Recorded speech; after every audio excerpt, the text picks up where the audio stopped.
Tardes. ¿Cómo están, jóvenes? Buenas tardes. Buenas tardes. Buenas tardes. Buenas tardes, jóvenes. Vamos colocando los dos apellidos y los dos nombres en el chat. Y hasta eso, pues yo voy a registrar su asistencia.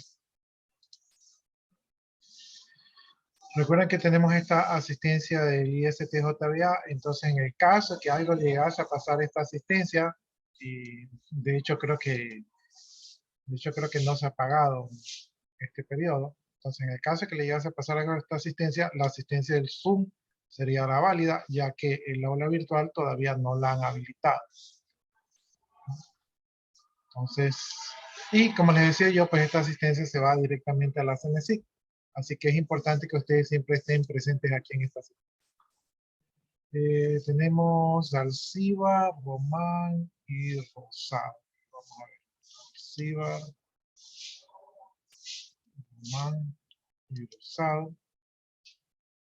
Rivera, Quimis y otra vez Alcibar. Rivera, Quimis y Olvera. Entonces ahí he marcado, aunque me falta, allá, Quimis ya está, Román, ya está.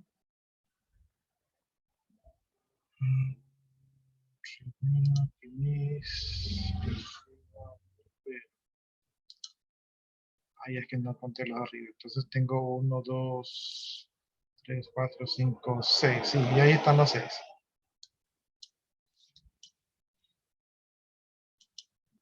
Y entonces ahí si llegan sus compañeros, ahí los vamos a agregar. Recuerden ustedes que tienen que hacer por el momento 2 grupos de 4 o 5 elementos, entonces tenían que ustedes facilitarme los grupos para ya tener identificados a qué grupo pertenecen. Entonces, si pueden, ahí en el chat me copian los integrantes del grupo y si no, me entregan la siguiente clase.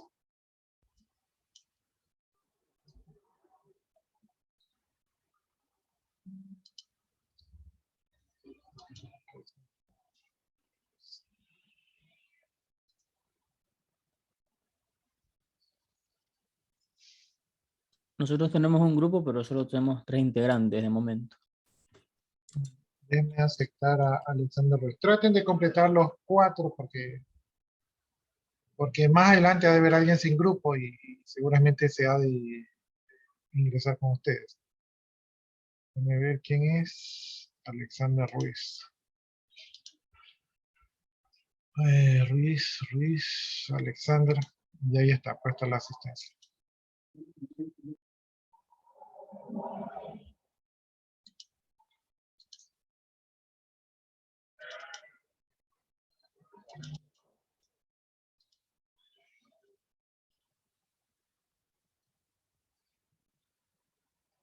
Página 14.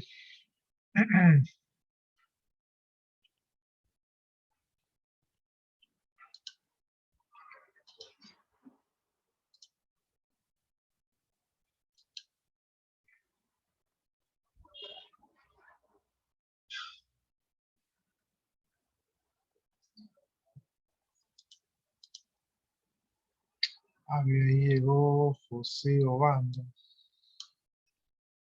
Déjeme ponerle la asistencia.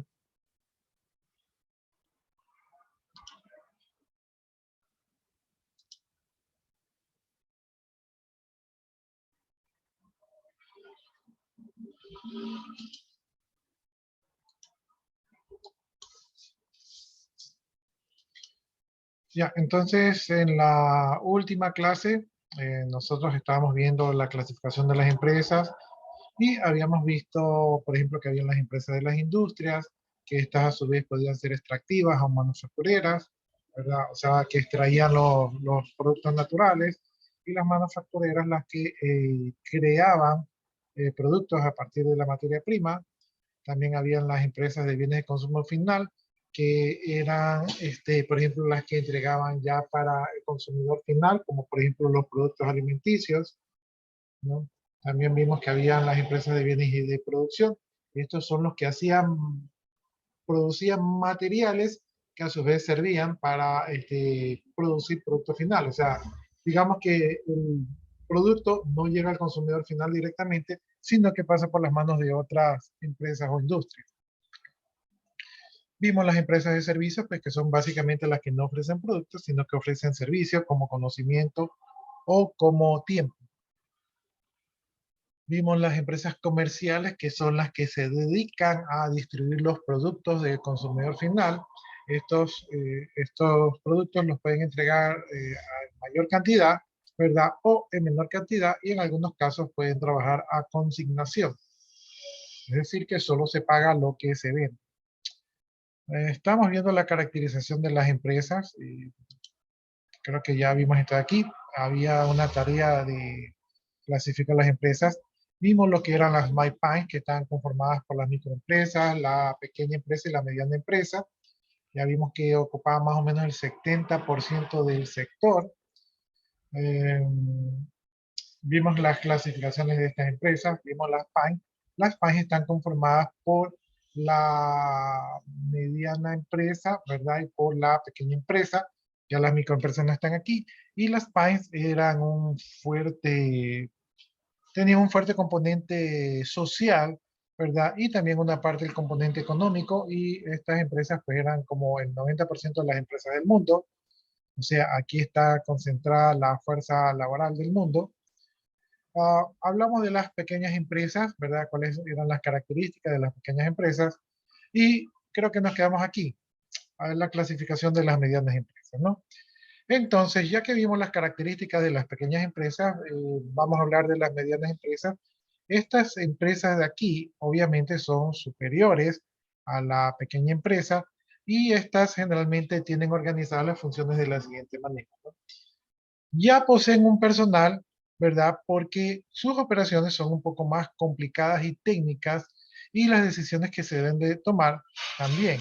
Existe una mejor división del trabajo, ¿verdad? Y una adecuada distribución del mismo.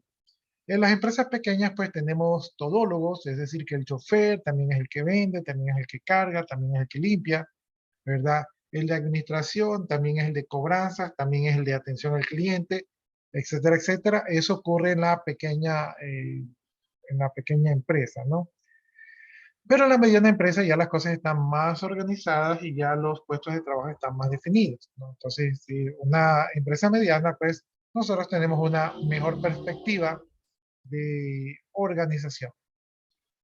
Los suministros ya no son así calculados al ojo, sino que la proyección de compra de suministros son más complicadas y por lo tanto deben estar programadas, ¿no? Entonces yo aquí no me puedo confiar de que sí tengo la materia prima, sino que tengo que tener un control de inventario para saber cuándo comprar, ¿no? Para comprar a tiempo.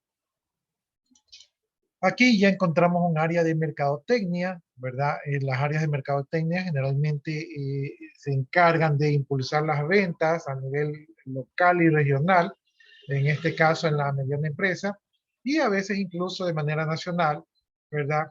E incluso algunos productos de las medianas empresas ya están listos para ser exportados, ¿no? Entonces, la mercadotecnia ya es un área importante en la mediana empresa. Tenemos el área de producción. Ustedes recuerdan que en la pequeña empresa el área de producción era más bien artesanal. Aquí ya tenemos un grado de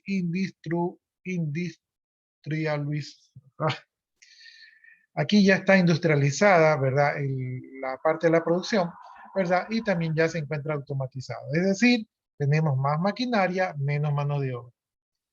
La parte de las finanzas, pues aquí la podría ser, ¿verdad? El capital de propiedad individual, es decir, que el dueño puso la plata, o de sociedades, es decir, que varias personas se reunieron y capitalizaron la empresa porque les pareció un buen negocio, ¿no? Entonces, en la pequeña empresa, por lo general, no había una sociedad porque como era una empresa chica, generalmente solamente el dueño era el que ponía la plata. En este caso, como ya es una cosa más organizada, pueden existir capitalistas que decidan invertir en la empresa. Aquí también ya tenemos las tecnologías de información y comunicación, conocidas como TICs, donde son una importante herramienta para las PYMEs. Recuerden ustedes que las PYMEs ya compiten a nivel internacional, o por lo menos a nivel local como las otras PYMEs, entonces no pueden estar sin sistemas informáticos, ¿no? Esto es interesante para ustedes porque ya saben que ustedes tienen que ponerse meta, llegar a una mediana empresa antes que a una pequeña empresa. ¿No? Una pequeña empresa van a ser todólogos y aparte que van a ser todólogos, van a tener problemas financieros. En una mediana empresa ya ese tema está un poco más organizado, por lo menos. Ahora vamos a hablar de las empresas agrícolas y las empresas familiares. Las empresas agrícolas y las empresas familiares son generalmente pequeñas empresas donde las familias conforman las empresas, ¿no? Estas pertenecen a la categoría de las MyPymes, o sea, microempresas y pequeñas empresas. Y la mayoría de estas empresas, digamos que son familiares, también son agrícolas al mismo tiempo, ¿no? Entonces, no es el común denominador, pero por lo general, pues, la gente humilde que se dedica a la agricultura, trabaja en familia, crean su microempresa, a veces hay alguien que le ayuda un poco mejor y tiene su pequeña empresa, ¿verdad? Y las personas que reclutan o que lo ayudan son su propia familia, ¿no? Y esto se da porque las empresas agrícolas, como toman los recursos naturales, entonces su nivel de inversión al inicio no es tan fuerte como una empresa industrializada, porque los recursos los saca de la naturaleza, ¿no? Entonces, esa es la razón por la cual tenemos un crecimiento de estas empresas, ¿no? Y aparte, pues que son familiares, porque como les digo, no hay muchas oportunidades de trabajo, entonces la familia pues se ayuda entre ellos y por eso tenemos este tipo de empresas. Ya dice, en el mundo el 90% de las empresas son MyPymes, ¿verdad? O sea que 90% de las empresas son de la micro, de la pequeña y de la mediana empresa, ¿no? Y de estas, dice, de estas la mayoría son de tipo familiar, ¿no? Entonces, sí, tenemos bastantes empresas familiares. Aquí en el medio hay, la mayoría son empresas familiares, entonces esta aseveración es cierta. Bueno, si nos concentramos en las empresas familiares, estas representan el 70% de las PYMEs, ¿verdad? Donde el 50% de sus dirigentes son propietarios, ¿no? Entonces son 50% de todas estas empresas son dueños propietarios, ¿verdad? Y 70% son empresas familiares. Entonces, dentro de las PYMEs predomina una estructura familiar. Uno podría pensar que esto no es tan importante, pero sí tiene un impacto sobre cómo se manejan estas empresas. Por eso hay que considerarlas, ¿verdad? Como las empresas que son más comunes en el país, ¿no? Entonces, mayoría de las empresas familiares, ¿verdad?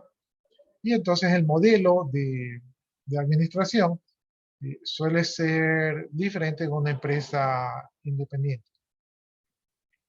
Bien, como ya hemos visto, pues la familia participa en la producción y el desarrollo económico de la empresa y entre la familia pues hay una unión, ¿verdad? No solamente por trabajar en la misma empresa, sino por los nexos familiares, ¿no?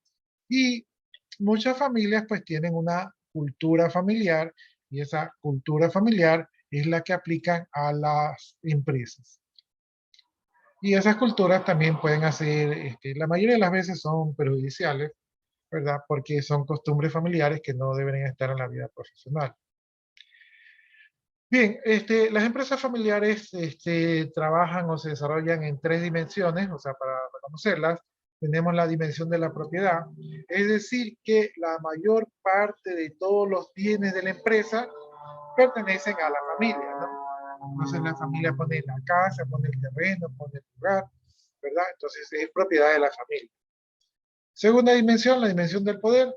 Entonces, aquí los propietarios tienen el total control sobre la empresa o los familiares también tienen control sobre la empresa, ¿no? Generalmente, los familiares más cercanos son los que están en los cargos más altos. Por ejemplo, el padre es el gerente, ¿verdad? El hijo es el jefe de ventas, ¿verdad? La otra hija es la jefe de financiero, el otro hijo es el encargado de bodega, y así sucesivamente, ¿no? Y el primo de repente es el que maneja el camión, ¿verdad? Y el tío es de repente el que hace las compras, entonces así, ¿no? Entonces, mientras más allegados, mayor es el cargo de poder, ¿no? Y eso trae a cotación un punto que yo les quería manifestar, y es que en las empresas familiares es difícil que usted tenga un desarrollo profesional óptimo, ¿sí? ¿Por qué? Porque generalmente van a buscar beneficiar a sus propios familiares, ¿verdad? Nadie los puede culpar, pero eso no es algo que a ustedes les convenga, ¿no? A no ser que usted sea el hijo del dueño, como que esa política no le conviene.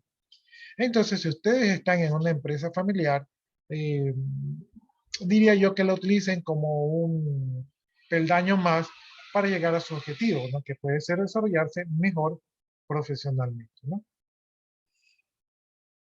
Así que ya lo saben, jóvenes.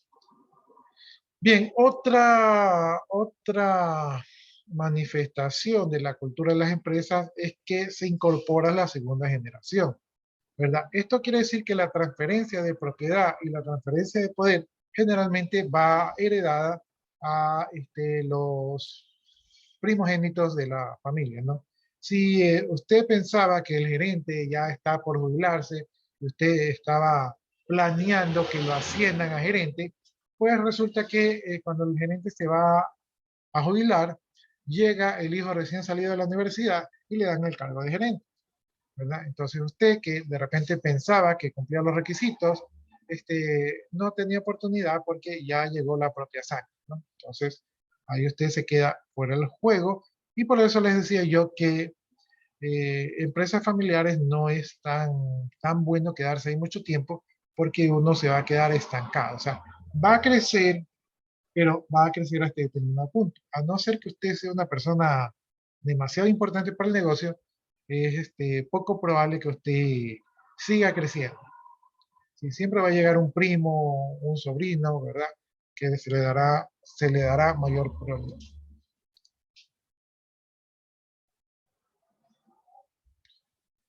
Bueno, y yéndonos al punto de correspondiente a la salud de la empresa, dado que la empresa toma decisiones de tipo familiar, y dentro de estas decisiones de tipo familiar muchas veces hay sentimientos encontrados, entonces llevar la administración de las empresas se hace un poco difícil.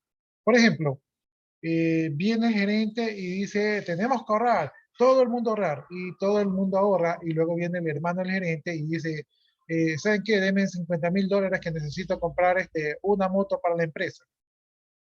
¿Ya? Entonces, ¿cómo usted le dice al hermano del dueño que el dueño dijo que ya no se gasta? ¿Sí? Entonces, la mayoría de los empleados pues se queda en esa encrucijada de que no pueden hacer respetar las decisiones, ¿verdad? Porque hay encuentros familiares y ustedes saben que a la final, pues si usted no tiene sangre del dueño, pues no va a terminar ganando esa discusión, ¿sí? Por eso es que las tareas administrativas, ¿verdad? Son más difíciles en las empresas familiares, ¿no? Por el conflicto de intereses que muchas veces se dan allí, ¿verdad? A veces hay respeto, y es rara la familia que realmente está organizada. Sí hay, pero es raro.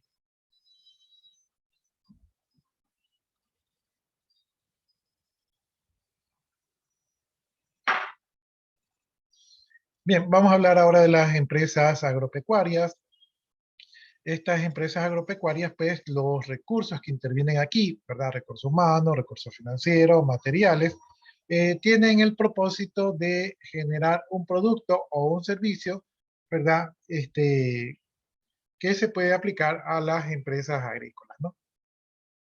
Entonces la idea pues es trabajar en forma eficaz y eficiente. Eficaz quiere decir que se logra el objetivo, y eficiente quiere decir que no se gastó mucho para lograr el objetivo, ¿no? Entonces de esa manera se puede lograr una empresa rentable.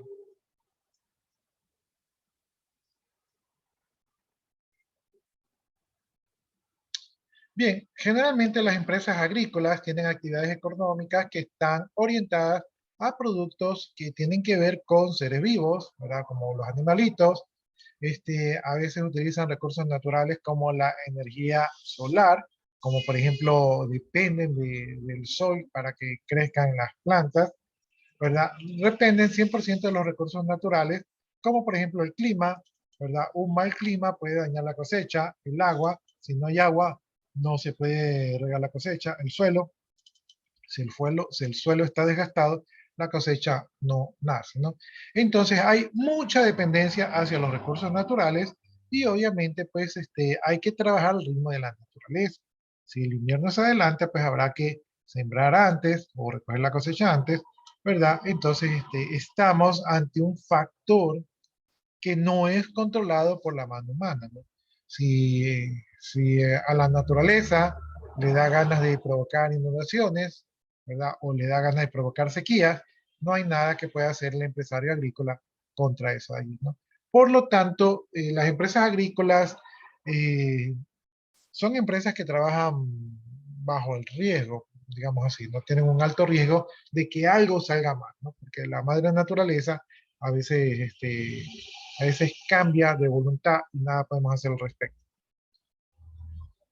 Ya, estas empresas agrícolas, ¿verdad? Que como ya mencionamos, generalmente son familiares, tienen mucha fuerza laboral, es decir, que su principal ventaja es el recurso humano, ¿no? Entonces ahí hay mucha mano de obra para ser explotada porque generalmente pues la gente que está en el sector agrícola no es que tiene muchas oportunidades de escoger otro tipo de actividad.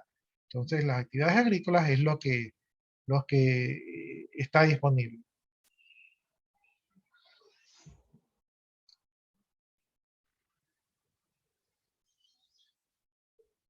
Ya mencionamos pues que aquí predomina las empresas familiares, eh, y obviamente pues existen diferencias con las empresas más tradicionales. Bien, las empresas agrícolas tienen procesos productivos que son muy dinámicos, ¿verdad?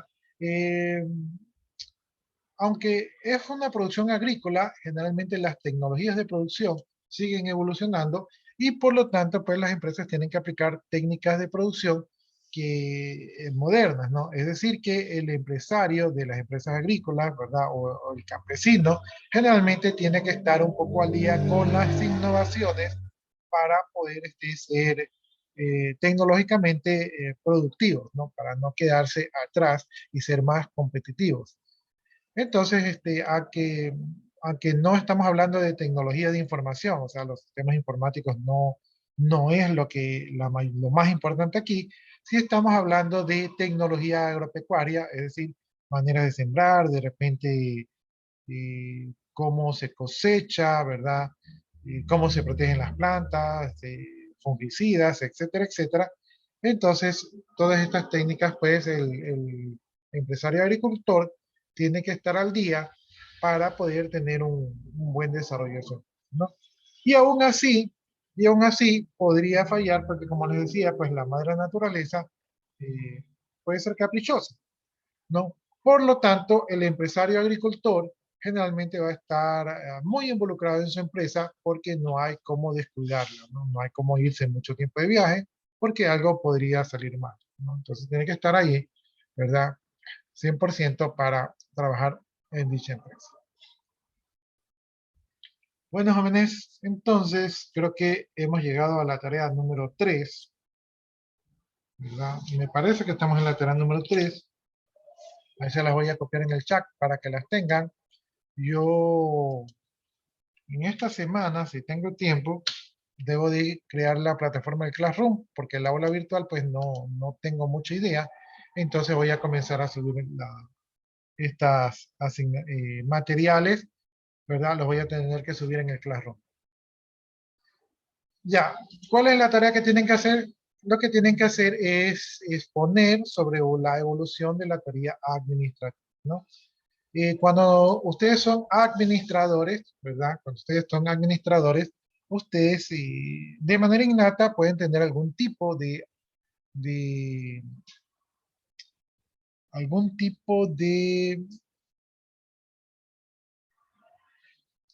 de estilo de administración. Entonces, ustedes van a aplicar algún tipo. Seguramente su estilo de administración ahorita ha de ser el estilo de administración que utilizan en su casa, ¿no? Por ejemplo, si sus padres son algo así como que dicen, no, solamente tenemos una vida, hay que disfrutar ahora, gastemos el dinero, entonces ustedes serán de invertir rápido, ¿verdad? Y de manera temprana. Si sus padres son un poco más reservados y dicen, no, ¿saben qué? Guardemos porque hay que aprovechar ahorita que están las vacas gordas, porque después vienen las vacas flacas, entonces ustedes van a ser un poco más tradicionales, ¿no? Entonces, ustedes ya aplican algún tipo de administración, ¿verdad? En sus propias vidas, pero existen estilos de administración que se suelen aplicar en las empresas que de alguna manera garantizan que el proceso de administración sea un poco más técnico. O sea, que no sea lo que ustedes aprendieron en su casa o lo que ustedes creen, sino que esté basado en algo.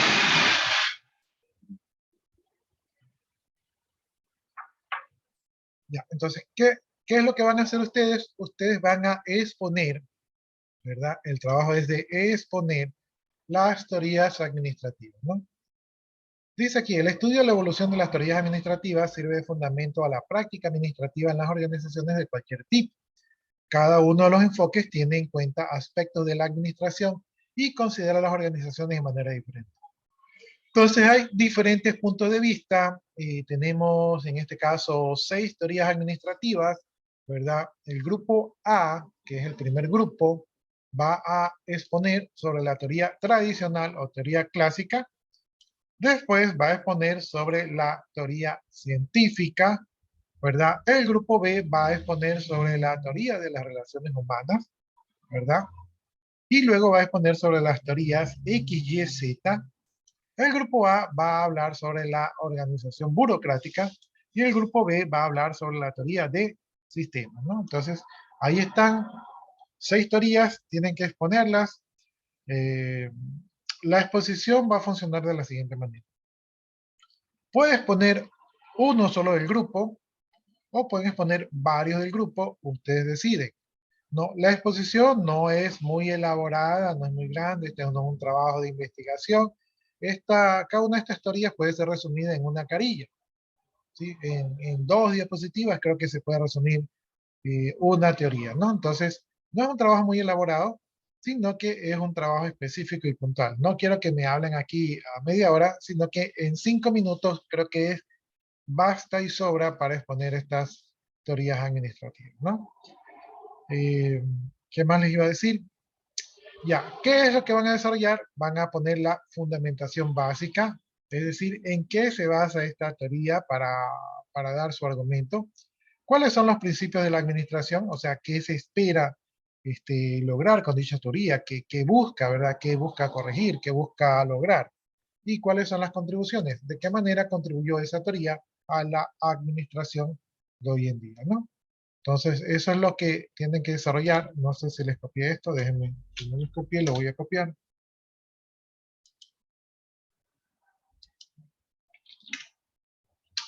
Ya, ahí les copié. Ya, entonces este trabajo es el que tienen que hacer. Les repito, el trabajo no es que tienen que hacer la ponencia magistral, sino que simplemente es una pequeña exposición. Se pueden ayudar con diapositivas si quieren. Si no quieren, no hacen diapositivas. La persona que expone va a tener participación en clase. Las personas que no exponen tienen la nota del deber, porque esto sería como nota del deber, pero no tendrían nota de exposición. O sea, no tenían el punto de actuación en clase, ¿no? Entonces, si quieren asegurar el punto, pues exponen, y si no les gusta mucho exponer, pues tendrán que exponer en otro momento. ¿Ya? Pero que exponen tiene el punto de participación en clase, y lo que ustedes harían es que el documento que se genera aquí, que tiene que tener los integrantes del grupo y también el porcentaje de participación, el documento no me lo envían por correo, yo generalmente voy a permitir para que suban un link al Classroom, ya que no tenemos habilitada el aula virtual.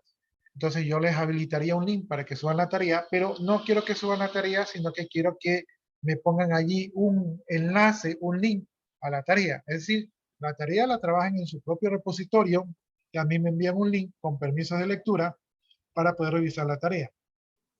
¿Sí? Pero la tarea, si no la exponen, no tiene punto como debe, ¿no? Si la exponen, tiene punto el que les puso, punto de actuación en clase, y tienen punto de ver los integrantes de la tarea. Entonces, condición es que se exponga. ¿Por qué quiero que se expongan?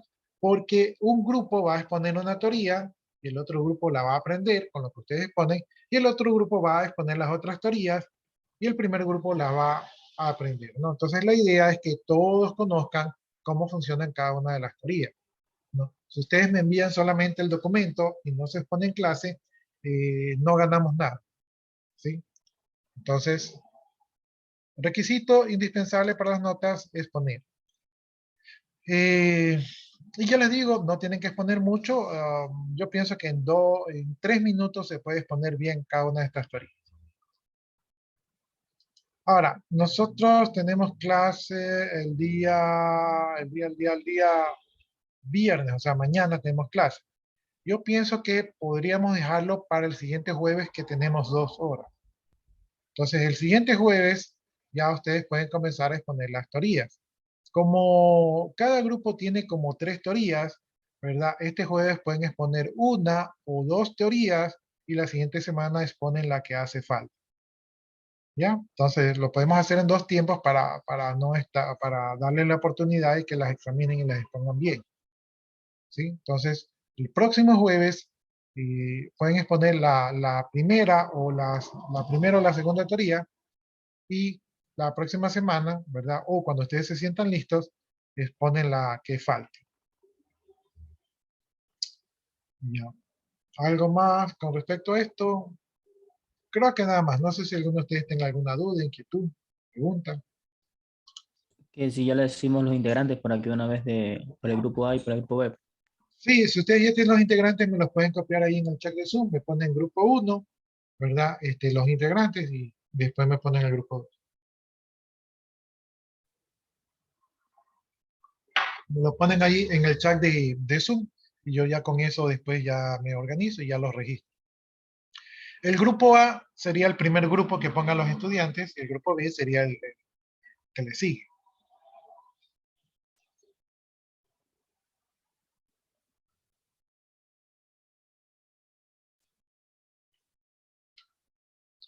Bueno, entonces si no hay más inquietudes con esto de aquí, entonces sigamos avanzando. Sigamos avanzando. Ya, vamos a hablar de los ámbitos de actividad y los productos. Seguimos viendo los tipos de empresa. Es muy importante, o mejor dicho, estamos viendo los tipos de empresas porque en la tarea que ustedes tienen que hacer de las empresas, ¿verdad? Yo, como les expliqué, no quiero solamente que me digan, Pica es una empresa privada. No, yo quiero que me pongan Pica, es una empresa comercial, es una empresa privada, es una empresa de manufactura, es una empresa, comercial y me pongan todos los tipos de clasificaciones que le puedan aplicar a la empresa, ¿no? O sea, lo que yo busco con la tarea de las empresas es que ustedes puedan clasificarlo y de hecho vamos a seguir viendo la clasificación de las empresas, ¿no? Entonces, aquí tenemos la presentación de las empresas por tipo de empresa, ¿verdad? O por el sector de actividad que realizan. También ya vimos por el tamaño, también podemos verla por la propiedad de capital, por el ámbito de actividad, por el destino de los beneficios y por su forma jurídica. Entonces, tenemos muchos puntos de vista para clasificar a las empresas. Por eso es que una empresa no encaja en un solo criterio, sino que una empresa tiene muchas clasificaciones al mismo tiempo. Bien, veamos de los tipos más comunes, de los puntos de vista más comunes para clasificar a las empresas, tenemos el sector de actividad. Por el sector de actividad, las empresas se caracterizan en el sector primario, también conocido como el sector extractivo, ya que la actividad principal a la que se dedican las empresas es obtener directamente de la naturaleza los recursos para su actividad, ¿no? Entiéndase la agricultura, la ganadería, la caza, la pesca, la extracción de áridos, aguas, minerales, petróleo, energía eolítica, todo lo que es el producto natural, ¿verdad? Es el sector primario, ¿no? porque es lo que en teoría pues no cuesta dinero obtenerlo, ¿no? Bien, de allí tenemos, por la actividad, tenemos el sector secundario o sector industrial. Aquí están las empresas que procesan las materias primas que se obtuvieran en el sector primario, ¿no? Aquí hay actividades como la construcción, la óptica, la maderería, la textil, etcétera, etcétera, donde se elaboran productos a partir de las materias primas. Entonces, este es el sector industrial. De ahí tenemos el sector terciario o de servicios. Aquí están las empresas cuyo principal elemento es la capacidad humana de realizar trabajos físicos o intelectuales, ¿no? Entonces son empresas de servicios donde se ofrece el conocimiento y el tiempo. En este tipo de empresas tenemos, por ejemplo, las empresas de transporte, las empresas de banco, las empresas de comercio, las empresas de seguros, las empresas de hotelerías, las asesorías, la educación, restaurantes, etcétera, etcétera, que ofrecen servicios. Ya, ahí está el grupo A, ya pusieron ahí en el chat el grupo A, faltaría el grupo B. Bien, según el tamaño, ¿verdad? Ya vimos nosotros la micro, la pequeña y la mediana empresa. Aquí nuevamente vamos a ver la clasificación. Y los criterios que se utilizan son muy parecidos, ¿no? Tenemos las grandes empresas manejan grandes capitales y grandes formas de financiamiento. Por lo general tienen sus propias instalaciones, sus ventas son de varios millones de dólares y tienen miles de empleados, generalmente sindicalizados. O sea, cuando una empresa es grande, tienen su propio sindicato que representa a los trabajadores. Cuentan con sistemas de administración y de operación muy avanzados, ¿verdad? Entonces aquí ya con estas empresas nosotros ya no podemos competir. O pueden obtener líneas de créditos y préstamos muy importantes de instituciones financieras nacionales e internacionales. Entonces, como ellos tienen plata, pues un banco no les niega la plata. Aquí tenemos las pequeñas empresas. En estas empresas tienen varios cientos de personas, ¿verdad? Las medianas empresas pueden llegar a tener hasta miles. Generalmente tienen sindicato, ¿verdad? Pero si no lo tienen, no hay problema. Tienen áreas bien definidas con responsabilidades y funciones bien definidas. Manejan sistemas y procedimientos automatizados. Entonces, la mediana empresa no está mal, simplemente que no se ha desarrollado de manera global como las grandes empresas. Tenemos las pequeñas empresas. Estas son entidades que son un poco más independientes, generalmente buscan ser rentables, pero no son empresas que destacan mucho en el sector donde se desenvuelve. Sus ventas anuales pues tienen un determinado tope, es decir, no es que de repente crecieron y se hicieron millonarios, sino que tienen un determinado tope del cual se les hace difícil superar. El número de personas que conforman las empresas, pues también se tiene un límite, generalmente no tienen tantas personas. Nosotros vimos que eran entre 50 y 200 personas, era considerado la pequeña empresa, si no me equivoco. Tenemos las microempresas. Estas son de propiedad individual, generalmente el propietario es el dueño. Tiene su sistema de fabricación es artesanal, ¿verdad? O sea, no tiene casi maquinaria. Cualquier cosa que tenga equipos, todo es elemental, todo es reducido. Los temas de la administración, producción, venta, finanzas, generalmente son manejados por una misma persona, que por lo general es el administrador, que por lo general también es el dueño. Y él se encarga personalmente de todos estos temas, ya que es la única persona que está más capacitada en la misma.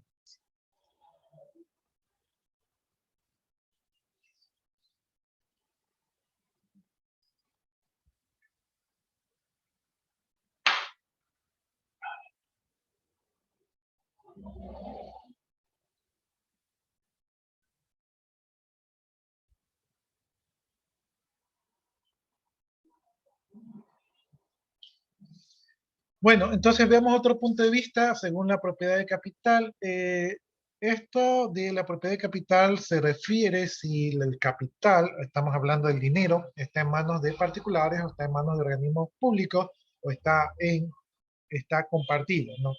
Entonces tenemos la empresa privada, el capital está en manos privadas. Entonces la mayoría de empresas que nosotros conocemos son empresas privadas, qué sé yo, el Supermaxi, el comisariato, eh, bueno, y casi yo solamente oí esas empresas, ¿no? Por el tema de las comidas. Ya, entonces, estas son empresas privadas, ¿verdad? Quiere decir que ellos mismos pusieron su capital. Tenemos las empresas públicas. Dentro de las empresas públicas podemos citar, por ejemplo, eh, las que pertenecen al Estado, que pueden ser nacional, provincial o municipal. Por ejemplo, el municipio, ¿verdad? La prefectura, y qué sé yo, bueno, hoy en día el Banco del Pacífico, el Banco del Ecuador, ¿verdad? El Banco Central del Ecuador, son instituciones, ¿verdad?, que pertenecen a la empresa pública, ¿no? El servicio de eléctrico y de agua potable también son de la empresa pública, ¿no? Entonces, pues estas son empresas donde la plata la pone el Estado. Generalmente, el Estado se mete a sectores que son primordiales, ¿verdad?, para el ciudadano. Y tenemos la empresa mixta. En esta empresa, el capital, ¿verdad?, está compartido entre el Estado y particulares. Se me ocurre, por ejemplo, nosotros tenemos estas empresas que hacen la recolección de basura. Estas son empresas privadas, pero quien le paga, ¿verdad?, es la parte pública, ¿no? Entonces, podríamos decir que es una empresa de tipo mixto, ¿no? Entonces, son empresas donde una parte del capital lo pone la propiedad, lo pone las personas, ¿verdad?, de manera privada, y otra parte la pone el Estado.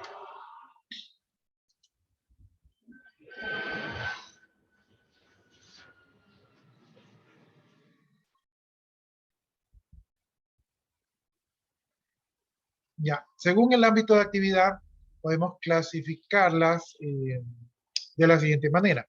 En este caso, vamos a analizar un poco las relaciones entre la empresa y su entorno político, económico y social, ¿no? Entonces, según este análisis, pues las empresas pueden ser locales, es decir, que están así focalizadas en un solo lugar. Puede ser una ciudad, un municipio o un pueblo, ¿verdad? Entonces, las empresas locales por lo general son pequeñas. Puede ser empresas provinciales. Estas ya son las que operan, digamos, en varias provincias del país. En este caso, no sé, podría ser una cadena de comidas, podría ser provincial. Pueden ser regionales, es decir, que están involucradas en varias provincias. Por ejemplo, el TIA podría ser regional porque están en todas las regiones, ¿verdad? Pueden ser nacionales porque sus ventas se realizan en todo el territorio de un país, ¿no? En este caso, el TIA mismo podría ser nacional, ¿no? Puede ser, ya en las regionales podría ser una empresa más chica. El TIA más bien clasifica como nacional porque está en todo el país. Como regionales podría ser,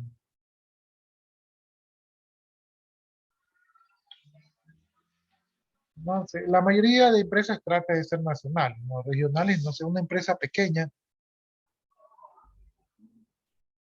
Por ejemplo, aquí hay farmacias económicas, no sé si eso existe en otras regiones. Ya, y multinacionales quiere decir que traspasan las barreras del país. Por ejemplo, los productos de Nestlé, ¿verdad? Estos son multinacionales. Entonces, esos se venden en todas partes del mundo. Entonces, ese sería ese tipo de empresa, ¿no? Según el destino de los beneficios, es decir, a dónde van las utilidades.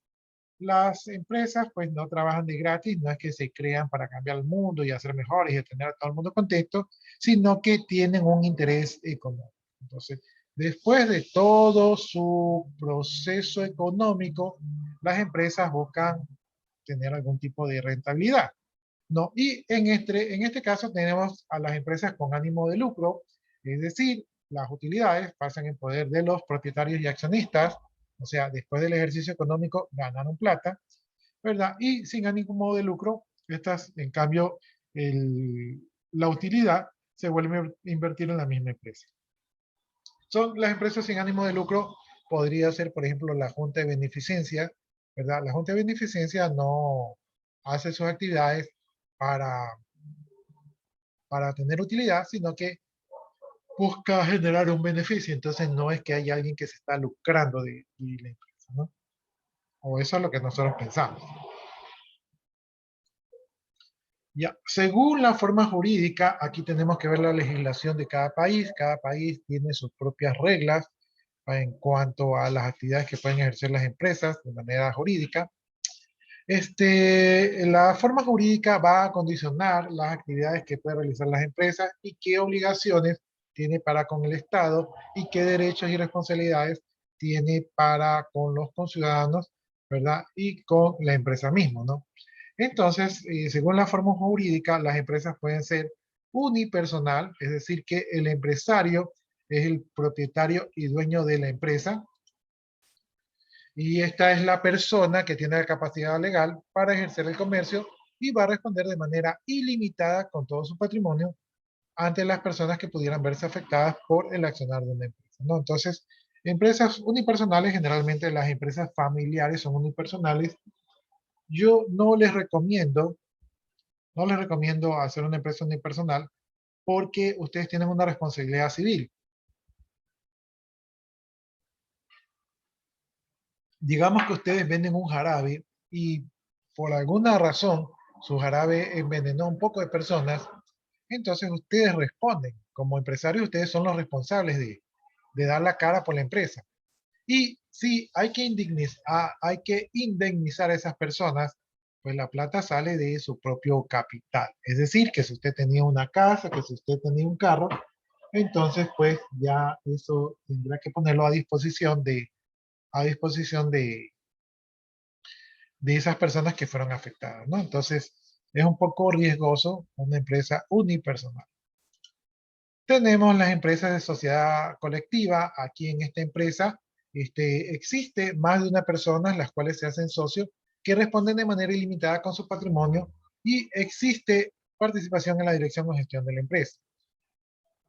Tampoco, desde mi punto de vista, la sociedad colectiva tampoco es tan interesante porque si bien es cierto que usted tiene un socio que si envenenan a la gente, ustedes tienen que indemnizar los dos de su casa y de su carro, tendrán que venderlo para pagar la indemnización, ¿sí? Pero también es cierto que usted no manda, ¿verdad? Sino que el que manda, pues, es entre los dos toman la decisión.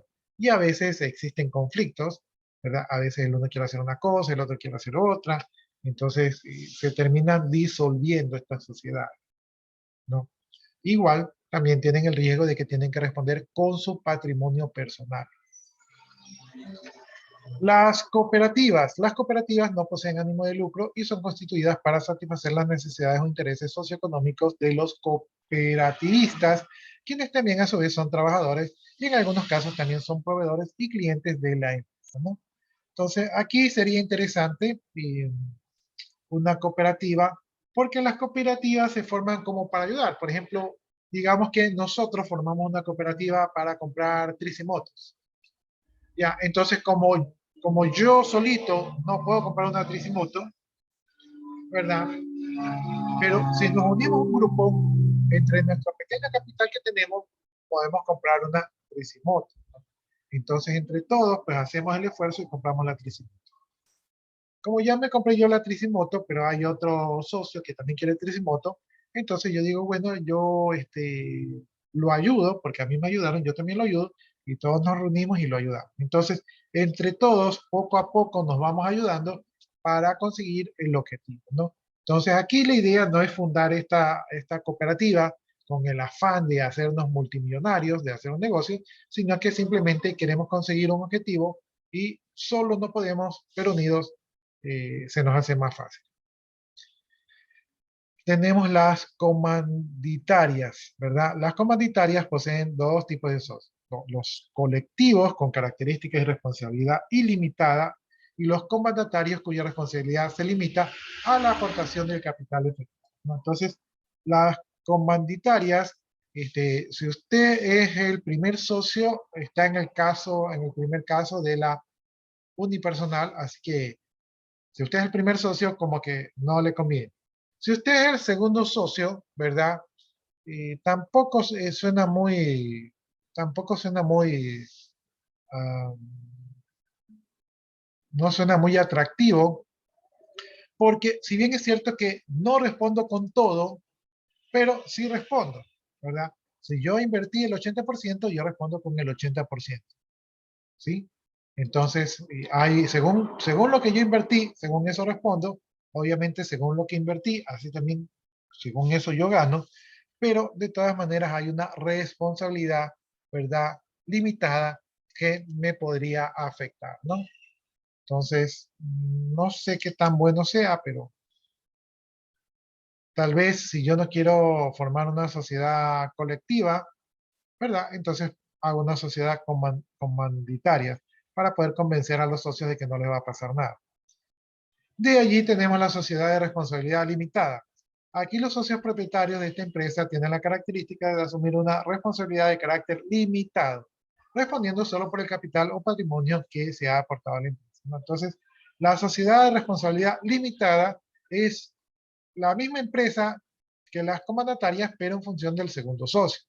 Entonces aquí todos serían segundos socios, es decir, todos ponen una parte del capital y todos responden según la parte del capital que han aportado. Entonces suena no tan riesgoso, pero de todas maneras hay un riesgo, ¿sí? Entonces no sé si ustedes decidan hacer este tipo de sociedad. Tenemos la sociedad anónima. Esta tiene carácter de responsabilidad limitado al capital que se aporta, pero posee la alternativa de tener las puertas abiertas a cualquier persona que desee adquirir acciones de las empresas, ¿no? Por este camino, pues las empresas pueden ampliar su capital dentro de las normas que la regulan, ¿no? Entonces, las empresas de sociedad anónima igual tienen sus socios con responsabilidad limitada, es decir, que no responden por todo, pero pueden vender acciones, ¿no? Y de hecho, hoy en día, y bastante se escucha en las redes sociales, de invertir en los mercados de valores, en las compras de acciones, para hacer lo que le llaman el interés compuesto, ¿sí? Entonces, la gente hoy en día prefiere comprar pequeñas fracciones de las empresas para así hacer crecer su dinero. Entonces, y la mayoría de las empresas, por lo menos las que yo conozco, no soy tan experto en el tema, pero la mayoría son de sociedad anónima. ¿Hasta ahí alguna pregunta, inquietud, duda, aportación, jóvenes?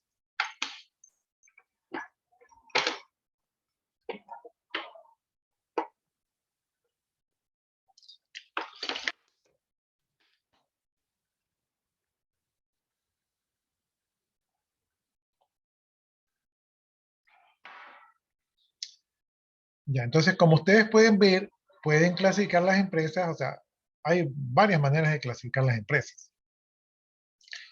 Ahora vamos a hablar de los tipos de empresas en las economías del mercado.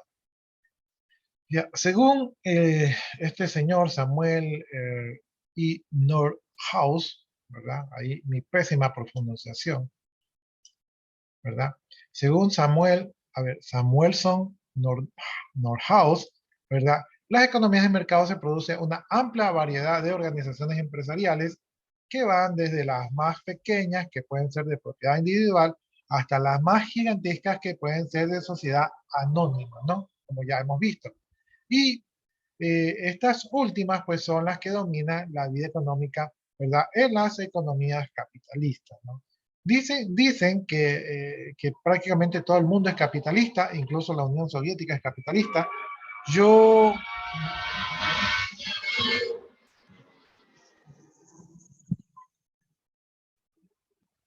el término este de capitalista no lo domino tanto, pero lo que yo entiendo es que es cuando uno deja libre al libre mercado para que definan los precios, ¿no? Entonces, por un tema de oferta y demanda, los precios se definen, como por ejemplo, ahora hay escasez de alimentos, entonces hay mucha demanda y poca oferta, por lo tanto los precios suben, ¿verdad? Luego que ya Dios quiera que abran las carreteras y que ya lleguen esos productos que han estado estancados y que ya están dañados, ¿verdad? Entonces va a haber mucha oferta y de mala calidad, entonces la oferta va a bajar y por lo tanto los precios van a bajar, ¿no? Entonces, en estas economías, pues, si hay mucha demanda, entonces el precio sube, y si hay poca demanda, entonces el precio baja, ¿no?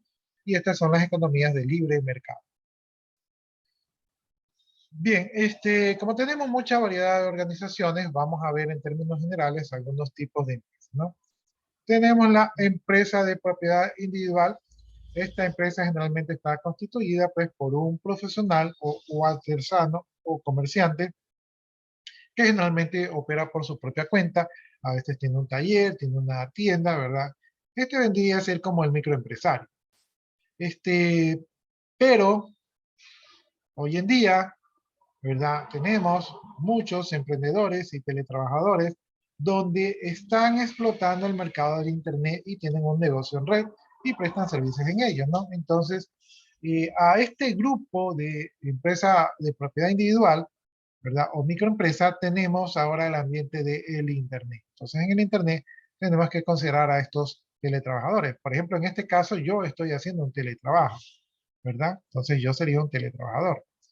Ustedes también, pues, a lo mejor algunos de ustedes hace, no sé, son influencers de TikTok, entonces también están haciendo teletrabajo, ¿no? Eh, ¿Cuál es el problema con la empresa individual?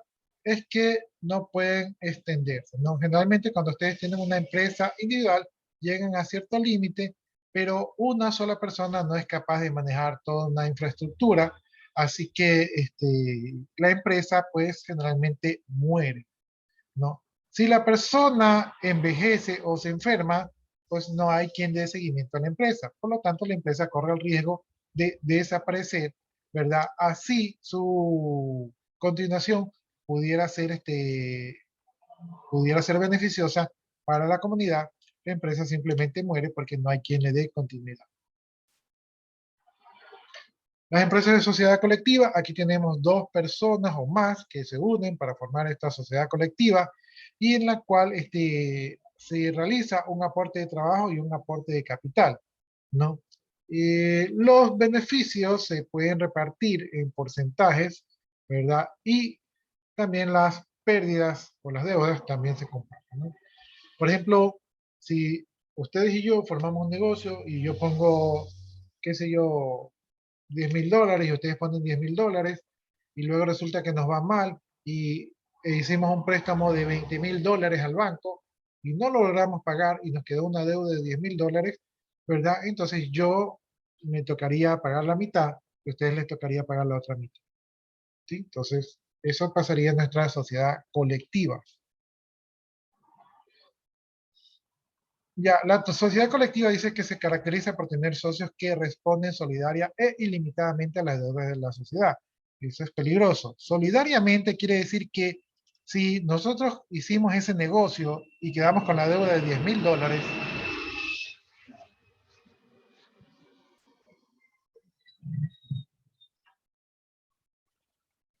y quedamos con la deuda de $10,000, pero ustedes me dicen, profe, es que yo sí me gasté toda la plata, ¿sí? Y yo no tengo nada. Entonces, a mí, que soy el otro socio, que solo pensaba pagar 5,000, me tocará pagar toda la deuda porque soy un socio solidario, ¿sí? Es decir, que se paga según las posibilidades. Si ustedes no pueden pagar, entonces la responsabilidad recae sobre mí. Por lo tanto, pues no crean que vamos a ser socios, ¿verdad? Yo ahí en ese tipo de sociedad no me involucro porque no es nada conveniente. Y como ustedes pueden ver, están involucrados los bienes personales, ¿no? Entonces, aquí no hay diferenciación entre el bien personal y el bien empresarial. El peligro, dice, la responsabilidad ilimitada y la dificultad de obtener fondos explican por qué las sociedades colectivas tienden a ser empresas pequeñas y personales como las agrícolas y el comercio al por menor. Sencillamente son demasiado arriesgadas en la mayoría de las situaciones. Es verdad, pues yo no me arriesgaría, ¿no? Veamos la sociedad anónima. Dice que esta es una entidad jurídica independiente y es una persona jurídica. Una persona jurídica significa que la empresa da la cara, ¿sí? Si yo soy el dueño de la empresa y mi empresa se llama XYZ, ¿verdad? Entonces, y si por ahí hacemos un producto de comer y la gente se intoxica, ¿verdad? La demanda no va contra mí, la demanda va contra XYZ, porque XYZ hace como si fuese una persona, ¿verdad? Responde como si fuese una persona porque tiene una figura jurídica. Entonces, la sociedad anónima es un poco más segura para los empresarios. Una persona jurídica puede comprar, puede vender, puede pedir créditos, puede producir bienes, puede producir servicios, puede firmar contratos y puede tener responsabilidad limitada. Entonces, esto quiere decir que la inversión y la exposición financiera de los propietarios están limitadas estrictamente a una cantidad específica, ¿no? Entonces, esta sociedad anónima es la que me conviene porque yo respondo según lo que he invertido y quien da la cara o quien afronta los juicios es la sociedad anónima. Este tipo de empresa se caracteriza por tener muchos socios accionistas que aportan con dinero para poder formar un capital social y ese monto posibilita realizar operaciones que de manera individual sería imposible, ¿no? Entonces aquí hay dinero porque aquí hay muchos socios y estos socios, pues como saben que no les va a pasar nada, están contentos de poner su dinero ahí.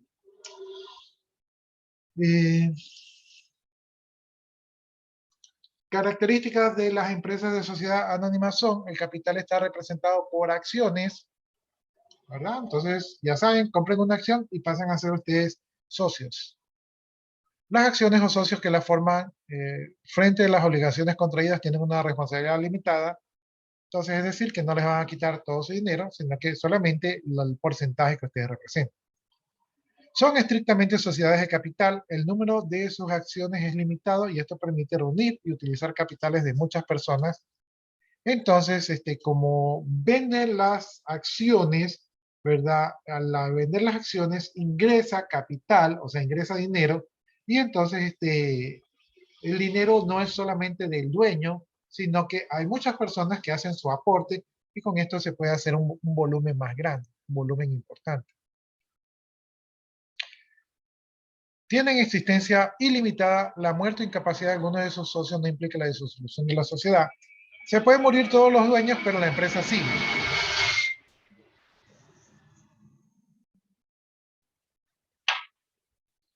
Ahí ustedes ven esa empresa Ford, esa empresa Tesla.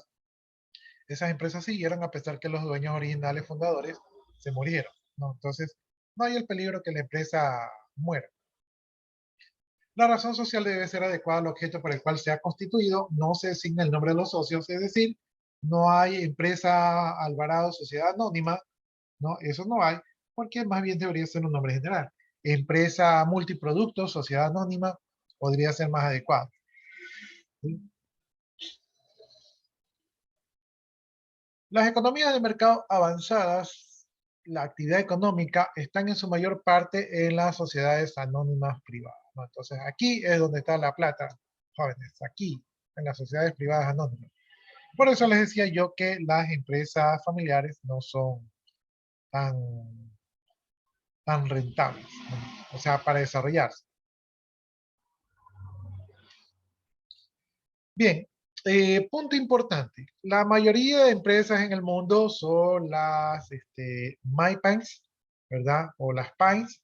Esas son las que llegan a un 90% del mundo, ¿verdad? Y un 10% son las sociedades anónimas. Pero económicamente hablando, las sociedades anónimas, ¿verdad? Representan el mayor volumen de nómina y empleo, ¿verdad? Y de utilidades, ¿no? Entonces, con ese 10% de empresas anónimas manejan el 80% o 90% de la riqueza del mundo. Ahí yo les hacía acuerdo, creo que les mencioné a ustedes la curva de Pareto. La curva de Pareto fue un investigador, un matemático, me parece, de los primeros siglos, ¿verdad? Cuando todavía existían los impuestos y se cobraban impuestos sobre la tierra, aunque hoy día todavía eso sigue. Entonces, para eso hizo un estudio y Pareto encontró que el 80% de la riqueza estaba con el 20% de las familias, ¿verdad? Y que el 20% de la riqueza estaba con el 80% de las otras familias que eran pobres. Entonces él vio que había una relación 20-80, ¿verdad? En este tipo de investigación que él hizo. Y creó una curva de Pareto.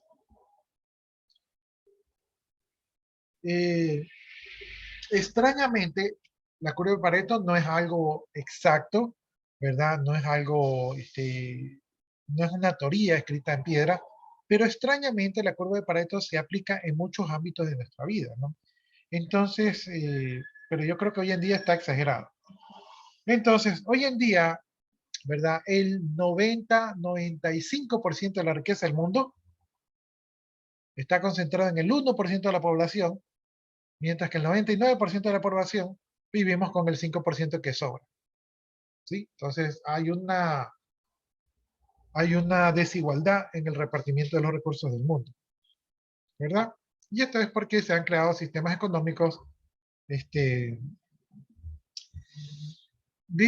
expertos dicen, miren, las reglas las ponen los ricos, las políticas las ponen los ricos, los presidentes los ponen los ricos, las guerras las ponen los ricos o las hacen los ricos. Entonces ellos son los que se fabrican todo este esquema que lo favorece, ¿verdad? El resto, ¿verdad? Estamos en una democracia, ¿verdad? La mayoría de los países estamos en democracia, pero subsistimos o sobrevivimos, ¿no? Entonces, algún día, en algún momento, yo calculo que en unos 500 años, imagino yo que la sociedad ha de reflexionar y ha de comenzar a repartir las cosas de mejor manera. Entonces, yo no creo que lo vaya a ver, ustedes no creo que lo vayan a ver, pero quién sabe, en unos 500 años, con un par de descubrimientos, con un par de guerras, con algo que haga que las personas sean más solidarias, encontraremos una mejor repartición de los recursos.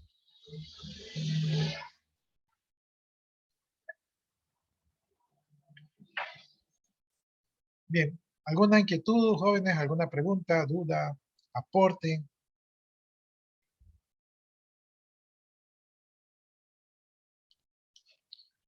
Ya, con eso, jóvenes, hemos terminado el tema de la empresa. Yo creo que debería tomarles yo una lección al respecto. Voy a ver si habilito el Classroom para ver si allí les subo el material. Y en el Classroom no puedo tomarles lección.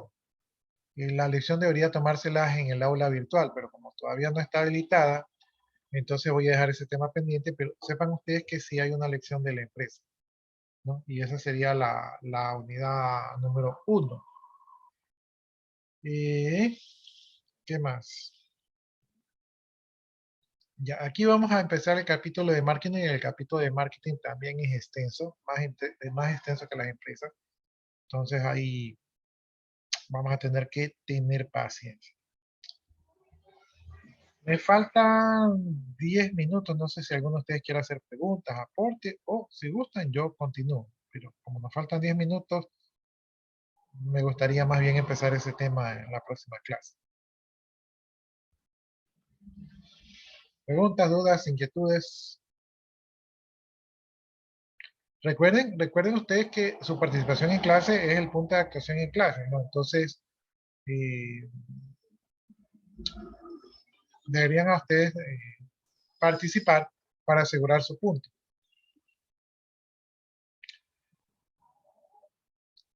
Inquietudes, preguntas, jóvenes, dudas.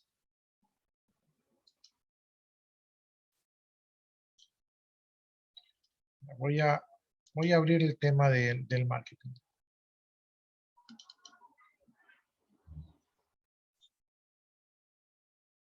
Vamos a echarle un ojito al marketing.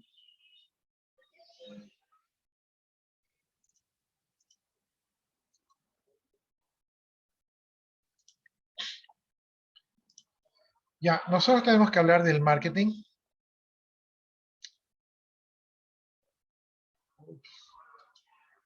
No se compartió, dice. Voy a compartir de nuevo. Ya, nosotros tenemos que hablar del marketing.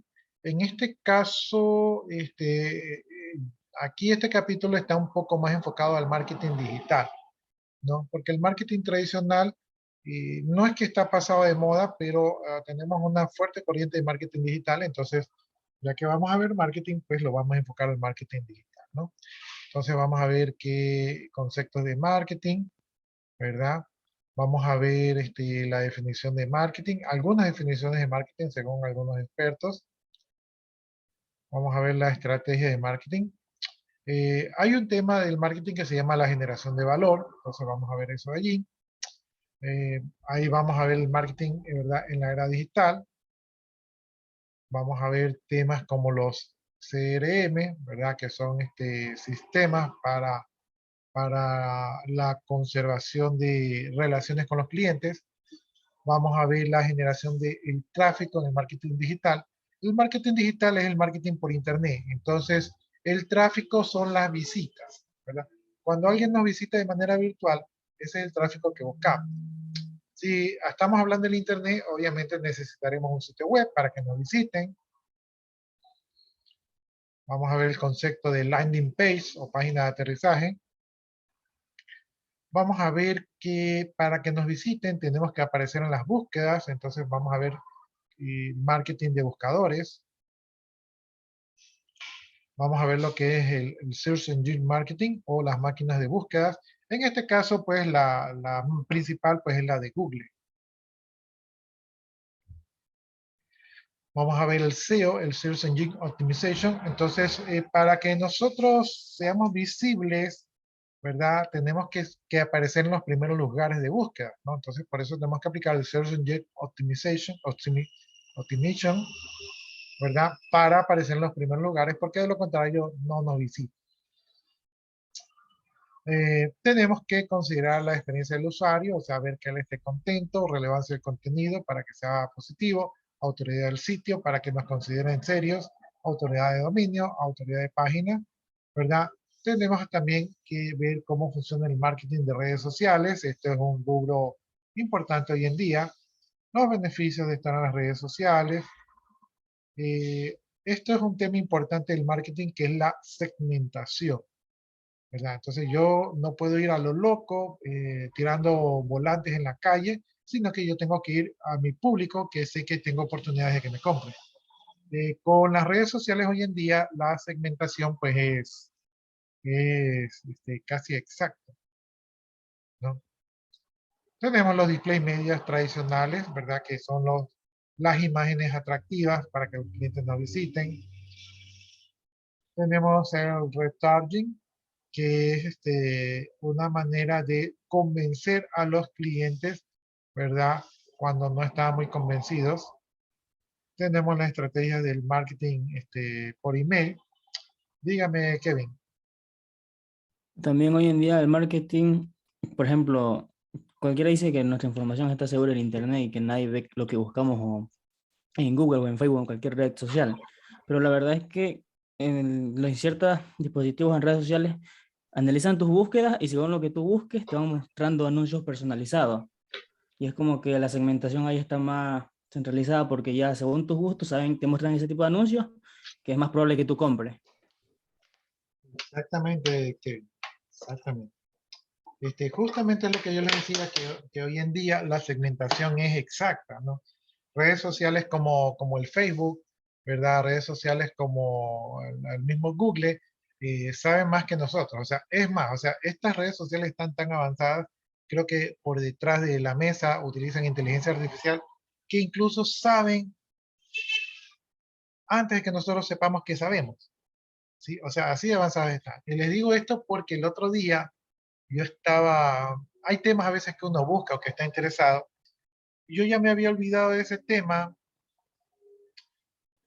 y como que estaba pensando en ese tema y ya leen hasta la mente, porque ya estaba pensando en ese tema y ¡pum!, de repente me aparece la publicidad del tema. No me acuerdo qué tema era ahorita, pero aparece a veces más y uno dice, oh, qué coincidencia. Y no es coincidencia, sino que tienen un perfil psicológico de nosotros mejor nos conocen mejor que nuestros padres, que nos conocen mejor que sus esposas, ¿verdad? O sus novias o novios. Eh, si tienen un perfil y ahora están utilizando la inteligencia artificial para adelantarse a lo que nosotros vamos a querer. O sea, ya ni siquiera nos ponen lo que estamos buscando, sino que se adelantan a nuestro gusto. Entonces, efectivamente, pues eso está pasando hoy en día, ¿verdad? Y no podemos hacer nada al respecto.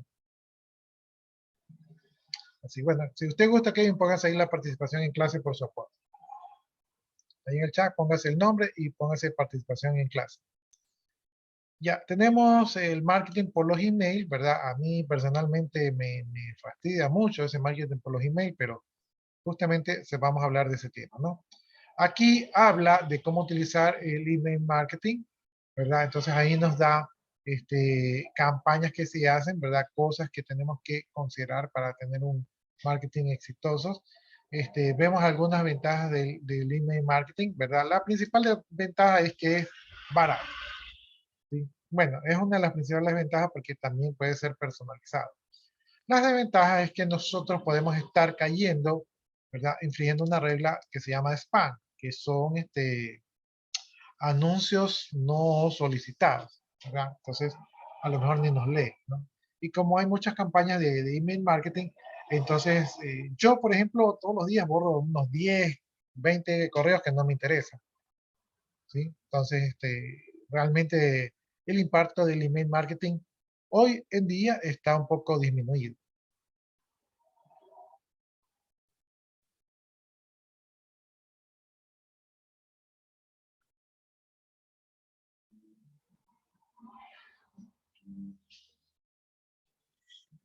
Bueno, también tenemos los boletines informativos, marketing de afiliación, marketing de influencers, ¿verdad? Hoy en día los influencers juegan un papel ahí en el marketing.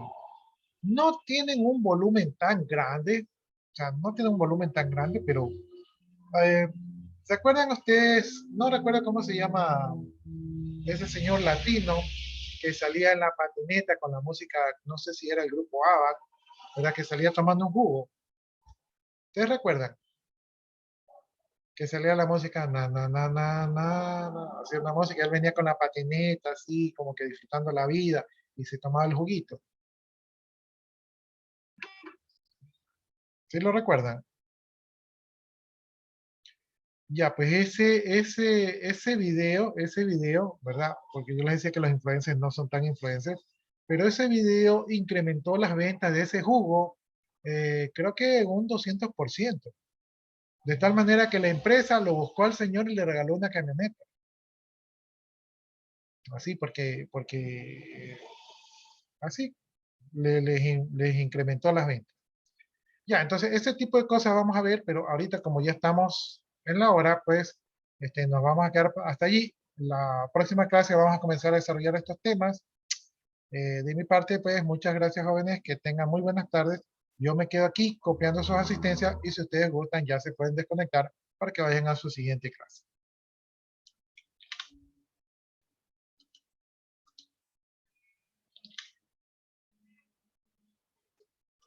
Listo, ya copié las asistencias, procedo a conectarme jóvenes, que tengan muy buenas tardes, nos vemos en la siguiente clase.